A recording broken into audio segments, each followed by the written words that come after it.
सरकारने मोठा गाजावाजा आणि जाहीर केलेल्या अनेक योजना आणि दिलेली आश्वासनं आज केवळ कागदावरच राहिली आहेत। त्यामुळे शेतकरी प्रचंड निराशेच्या गर्दीत ढकललेला गेला असून अनेक मूलभूत समस्यांनी डोकेवर काढलाय।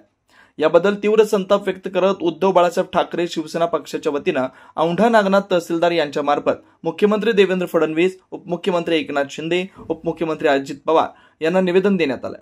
या निवेदनात असंही नमूद करण्यात आलंय की सत्ताधारी तिन्ही पक्षांनी शेतकऱ्यांना लगोलग कर्जमाफी देण्याचा गाजावाजा केला, तसेच वेळेत कर्जफेड करणाऱ्यांना प्रोत्साहन अनुदानाचा पत्ता नाही।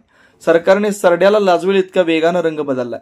कर्जमाफीच्या अपेक्षित असलेल्या शेतकऱ्यांना आर्थिक वर्ष संपत आलं असताना कर्ज भरण्यासाठी सांगून अर्थमंत्री अजित पवारांनी त्यांची क्रूर थट्टा केली।